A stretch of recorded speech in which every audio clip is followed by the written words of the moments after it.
129 Subtonik 2. Leng Xicheng telah mencuci wajah dengan air dingin dan menenangkan diri. Sebelum keluar kamar mandi, sosok Leng Xicheng kembali terlihat dingin. Langkah-langkahnya kali ini tidak terhuyung-huyung sama sekali. Ketika Leng Xicheng berjalan sampai di sisi lain tempat tidur, ia menarik selimut seperti biasa dan kembali berbaring. Tampaknya, kondisi kembali telah tenang. Gu Qingqing berusaha menenangkan pernapasannya juga dan tidak ingin terlalu banyak berpikir tentang hal lain. Namun, pengaruh tonik itu masih bekerja. Tanduk kuda laut, ginseng, cambuk domba, tiram, dan kura-kura bercangkang lunak benar-benar menjadi kombinasi yang terlalu kuat. Hanya dalam waktu setengah jam, seluruh tubuh Leng Xicheng menjadi panas kembali. Mengapa begini lagi? Rutuk Leng Xicheng sambil berusaha memejamkan mata untuk berfokus. Ia mengingat kalimat-kalimat permainan kata yang diberikan ibunya saat ia masih kecil untuk mengatasi autismenya, sapi kecil di sekitar saku, kacang polong di saku. Tentu saja, Leng Xicheng menutup mata dan mengucapkan mantranya dalam hati.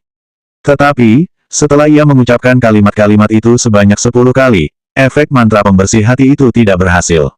Ia malah menjadi semakin cemas dan kesal. Setelah Leng Xicheng mengulangnya sekali lagi, amarah di hatinya malah menjadi semakin kuat. Benar-benar tidak ada solusi baginya. Leng Xicheng mengangkat selimut lagi dan kembali ke kamar mandi. Gu Qingqing yang masih tidur di kamar diam-diam menjadi bingung. Apakah Leng Xicheng minum terlalu banyak sup malam ini? Pikirnya, Gu Qingqing masih tidak punya waktu dan kesempatan untuk menjadi bingung karena dalam beberapa jam berikutnya, Leng Xicheng berlari ke kamar mandi terus sampai berkali-kali. Seiring waktu berlalu, pikiran Gu Qingqing yang awalnya dipenuhi ketegangan mulai perlahan-lahan terbiasa dengan perilaku canggung Leng Xicheng yang selalu berlari ke kamar mandi. Bahkan, sebelum tidur, Gu Qingqing masih bertanya-tanya dengan linglung dalam hatinya, apakah fungsi ginjal Leng Xicheng sedang tidak terlalu baik?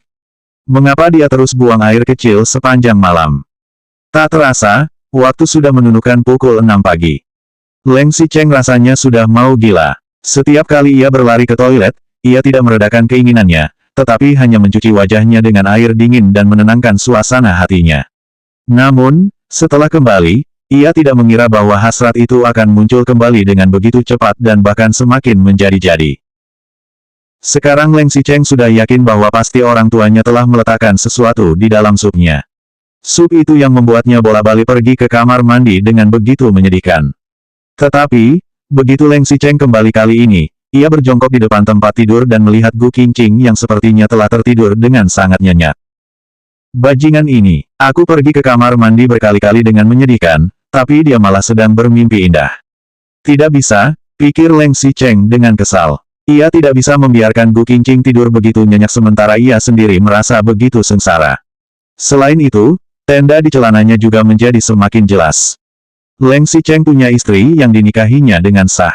Masuk akal dan legal jika ia menginginkannya. Mengapa ia harus pergi ke kamar mandi dan mencuci wajahnya dengan air dingin? Mengapa ia bahkan harus menggunakan 5 jarinya sendiri untuk melampiaskan keinginannya? Leng Xicheng pelan-pelan naik ke sisi lain tempat tidur dan merebahkan diri di samping Gu Qingqing.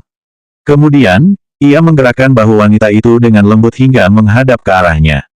Gu Qingqing sedikit mengernyit, namun ia masih belum bangun karena mungkin agak kelelahan. Leng Xicheng mengangkat kedua kaki Gu Qingqing dan meletakkannya di sekitar pinggangnya. Ia juga mengangkat tangan kiri wanita itu hingga melingkari lehernya, lalu meletakkan tangan kanan wanita itu di tenda kecil di bawah perutnya. Kemudian, Leng Xicheng berpura-pura diganggu oleh Gu Qingqing. Ia segera memasang ekspresi malu dan berteriak dengan marah, "Gu Qingqing, aku tidak berpikir kamu begitu lapar dan haus." Hah, apa yang terjadi? Gu Qingqing awalnya tidur nyenyak, namun ia terbangun oleh teriakan Leng Xicheng. Ia langsung berhadapan dengan ekspresi Leng Xicheng yang malu, linglung, dan bingung. Kemudian, ia menyadari bahwa telapak tangannya sepertinya berada di tubuh Leng Xicheng. Gu Qingqing benar-benar terkejut sampai sepenuhnya bangun dan berpikir dengan bingung, apakah aku memiliki mimpi musim semi? Leng Xicheng yang berada di depan Gu Qingqing kini mengertakkan gigi. Baik, Gu Qingqing, kamu begitu ingin menyerahkan diri seperti ini. Baik, aku akan memenuhi keinginanmu. 130 Subtonik 3. Apa? Ada apa? Gu Qingqing masih dalam kondisi setengah bermimpi dan setengah bangun. Bahkan, ia masih belum sempat bereaksi terhadap apa yang telah terjadi. Namun, Leng Xicheng yang berada di hadapannya mulai menyerangnya seperti harimau kelaparan. Kedua orang yang awalnya masih berbaring miring mendadak berpindah posisi. Gu Qingqing ditindih di bawah Leng Xicheng dalam sekejap. Mata Leng Xicheng begitu dingin dan tajam, lalu ia bertindak dengan cepat dan ganas. Aku tidak, Gu Qingqing ingin membantah, tetapi kakinya sekarang masih melilit kaki Leng Xicheng. Tangan kirinya juga masih melingkari leher Leng Xicheng dan bahkan tangan kanannya masih memegang tenda Leng Xicheng. Meskipun Gu Qingqing tidak mengingat mimpinya barusan, apakah tubuhnya melakukan ini semua secara spontan? Ia masih berpikir, ini yang disebut orang sebagai hal yang tidak bisa dilupakan di pagi hari. Apa mungkin hal ini membuatku bermimpi tentang hal-hal tersebut di malam hari? Kamu tidak. Kalau begitu, bagaimana kakimu bisa melilitku? Bagaimana bisa kamu meletakkan tanganmu? Gu Qingqing, aku tidak mengira bahwa kamu adalah orang seperti ini, kata Leng Xicheng dengan ekspresi wajah yang tampak terkejut, marah, dan sedikit malu. Sebuah cahaya dingin melintas di mata Leng Xicheng dan ada kesan amarah, seakan kedamaiannya baru saja diusik. Ia kembali menuduh Gu Qingqing melakukan perilaku tidak tahu malu, dengan lantang, aku bilang kita harus penuh kasih sayang di depan orang tuaku. Sekarang kamu benar-benar ingin kita memadu cinta. Baik, aku akan menunjukkan cinta kepadamu. Gu Qingqing sekarang tidak memiliki rasa kantuk yang tersisa sama sekali. Meskipun ia melompat ke dalam sungai kuning, ia tetap tidak akan bisa membersihkannya. Wajahnya langsung memerah. Reaksi pertama Gu Qingqing adalah segera menarik kembali tangan kanannya.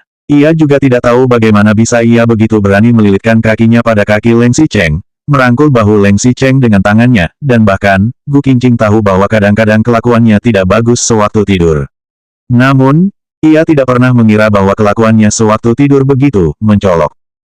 Aku benar-benar tidak, Gu Qingqing tidak dapat menyelesaikan kalimatnya karena Leng Xicheng sudah menutup mulutnya.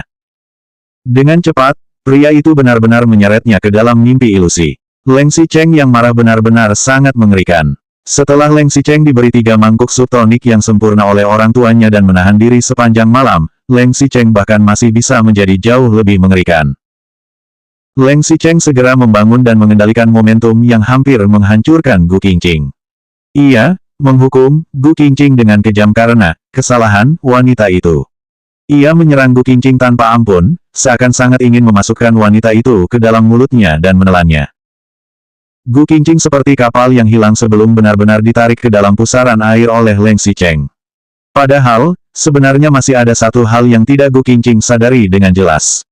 Meskipun Gu Qingqing benar-benar mengulurkan tangan dan merayu Leng Xicheng saat sedang bermimpi, sesuai yang dikatakan pria itu, Leng Xicheng juga tidak perlu dan tidak harus melakukan seperti sekarang ini.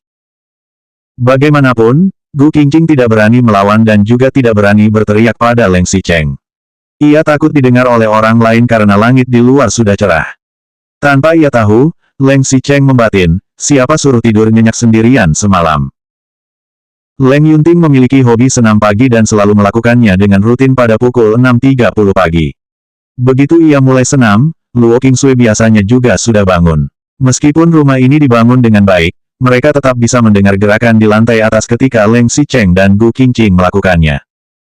Leng Yunting dan Luo Qingsui saling memandang. Pada dasarnya, mereka memiliki pikiran yang sama dalam benak mereka. Apakah ini, bukankah sup ini terlalu kuat? Apakah mereka masih bekerja keras pada pukul 6.30 pagi? Mereka memang berharap hubungan kedua pasangan ini bisa lebih harmonis. Tetapi, jika mereka sampai tidak bisa membedakan waktu hingga kelelahan di pagi hari dan di malam hari, tidakkah itu akan melukai tubuh? Meskipun begitu, Luo Qingsui juga tidak naik untuk mengganggu mereka. Luo Qingsui hanya pergi ke dapur dan memberitahu Koki, tolong buatkan bubur tonik untuk mereka pagi ini. Oh, jam 8, tidak, buatkan jam 8.30 saja. Selanjutnya bab 131 sup tonik 4.